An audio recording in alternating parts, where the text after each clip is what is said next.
OTAs are now over. We watched all three of them, and we started to get a little bit of a picture of where the Saints quarterback battle exists. And after this last one, I think there's a guy with the slight edge heading into next week's minicamp. This video is presented by Matt Bowers Auto Group. If you're in the market for a new car, make sure you check out my guy Matt. All kinds of locations, best prices you're going to find, best cars you're going to find. Go check him out at one of his mini dealerships.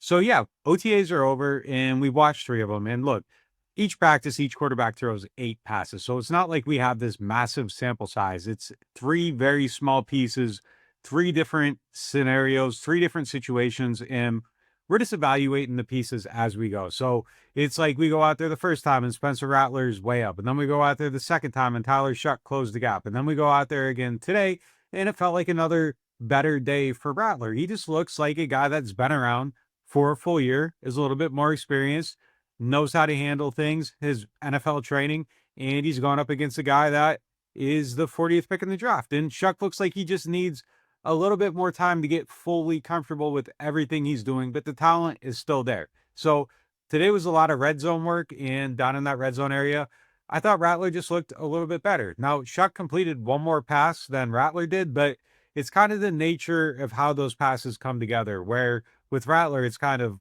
on time, on schedule, in rhythm, and he's attacking. One thing we've seen through each practice is that he's attacked these seams kind of aggressively. And with Shaka, it looked like things were just taking a little bit longer to get through, and he had to dump down to the flat a couple times and held the ball a little bit too long a couple times. And, that stuff's going to happen. But we're going to go out there, and next week, we're going to see 2, probably 3 practices in a row.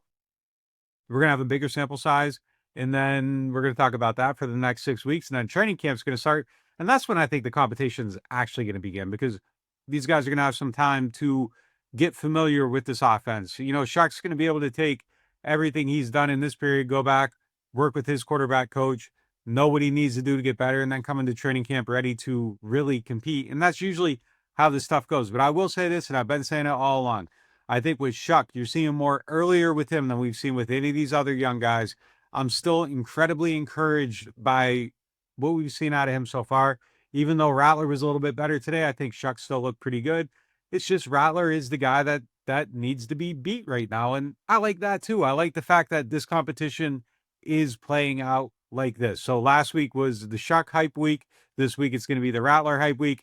We'll see what next week holds, but we'll have it all broken down for you guys right here on this channel. And if you're not signed up for NewOrleans.Football, make sure you do that today. There's all kinds of videos, podcasts, stories, analysis, written things that aren't on these video platforms. So make sure you check us out there.